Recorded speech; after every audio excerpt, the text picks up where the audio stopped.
Shri Sai Satcharitra, Chapter 30. Drawn to Shirdi. Kakaji Vaidya of Vani, Punjabi Ramlal of Mumbai.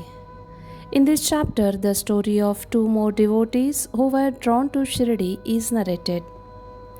Preliminary. Bow to the kind Sai who is the abode of mercy and who is affectionate towards his devotees. By his mere darshan, he does away with their fear of this bhavasansara and destroy their calamity.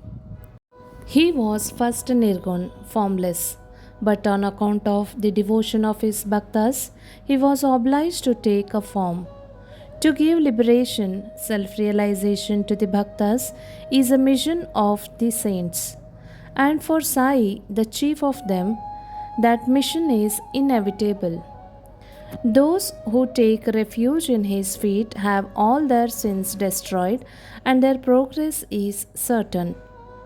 Remembering his feet, Brahmins from holy places come to him and read scriptures and chant the Gayatri mantra in his presence. We, who are weak and without any merits, do not know what bhakti is. But we know this much, that though all others may leave us, Sai won't forsake us. Those whom he favors get enormous strength, knowledge, discrimination between real and unreal. Sai knows fully the desire of his devotees and fulfill the same. Hence, they get what they want and are grateful. So we invoke him and prostrate ourselves before him. Forgetting all our faults, let him free us from all anxieties. He who, being overcome with calamities, remembers and prays Sai thus, will get his mind calmed and pacified through his grace. This Sai, the ocean of mercy, says Hemad Pant, favored him, and the result of this is a present work, Sai Satcharitra. Otherwise, what qualification he had, and who would undertake this enterprise? But as Sai took all the responsibility, Hemad Pant felt no burden nor any care about this. When the powerful light of knowledge was there to inspire his speech and pen, why should he entertain any doubt or feel any anxiety? Sai got the service in the form of this book done by him. This is due to the accumulation of his merits in the past birth, and therefore he thinks himself fortunate and blessed. The following story is not a mere tale, but pure nectar. He who drinks it will realize Sai's greatness and all pervasiveness.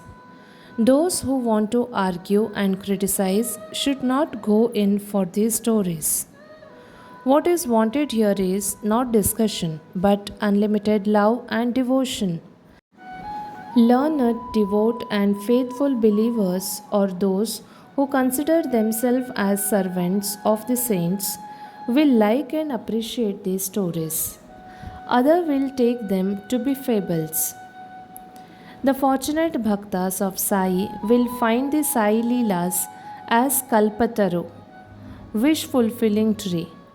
Drinking this nectar of Sai Leelas will give liberation to the ignorant jivas, satisfaction to the householders, and a sadhana to the aspirants. Kakaji Vaidya.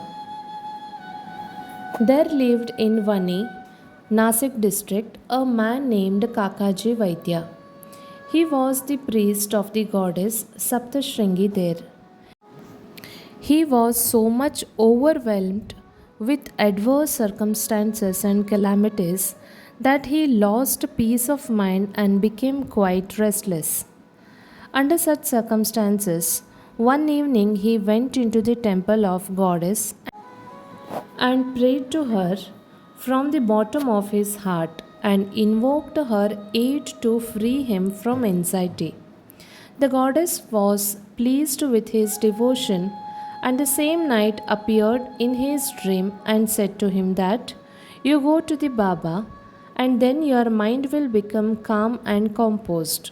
Kakaji was anxious to know from her who is that Baba.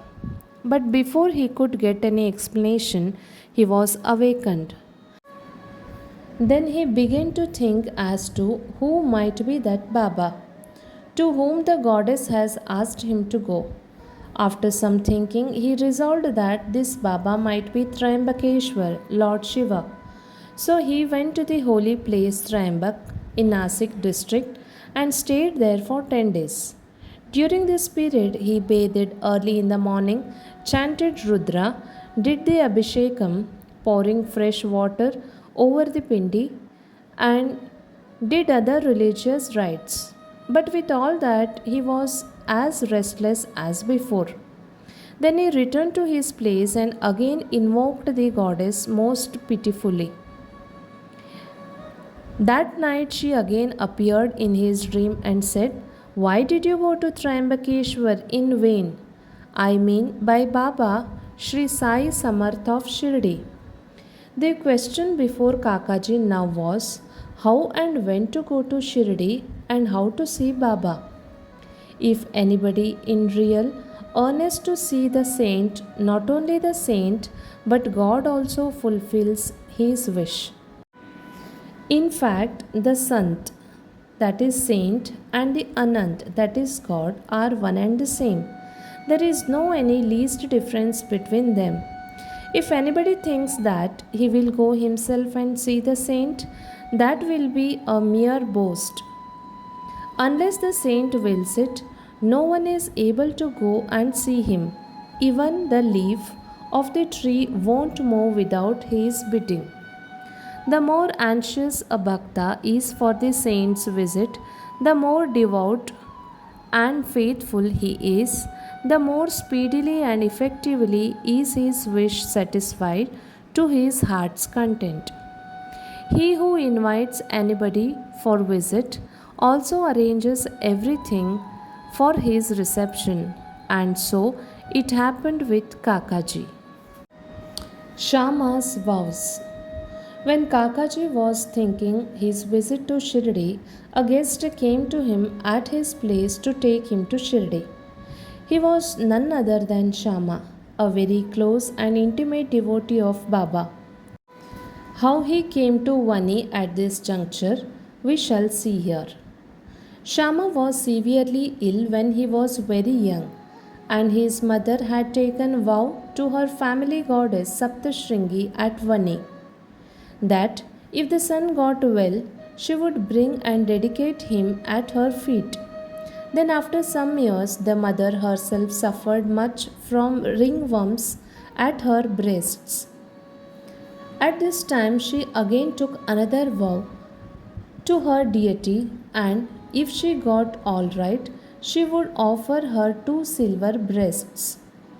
These 2 vows remained unfulfilled. At her deathbed, she called her son Shama to her and drew his attention to the vow, and after taking a promise from him that he will fulfill them, she breathed her last. After some time, Shama quite forgot about these 2 vows, and thus 30 years elapsed. About this time, a famous astrologer had come to Shirdi and stayed there for a month. His prediction in the case of Shriman Bhuti and other came true, and everybody was satisfied. Shama's younger brother Bapaji consulted him and was told that his mother's vows, which his elder brother promised to fulfill at her deathbed, were not yet fulfilled. Hence, the goddess was displeased with them and bringing troubles on them. Bapaji told this to his brother Shama, who was then reminded of the unfulfilled vows.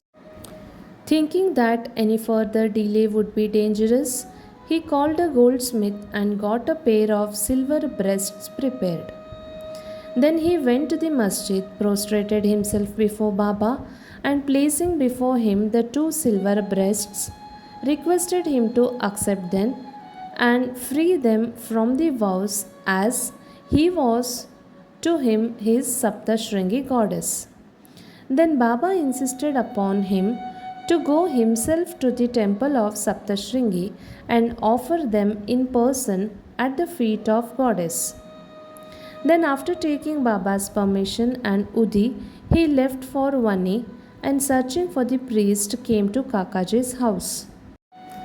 Kakaji was then very anxious to visit Baba and Shama went there to see him at that very time. What a wonderful coincidence is this! Kakaji asked him who he was and from where he had come, and on learning that he came from Shirdi, he at once embraced him. So overpowered was he with love.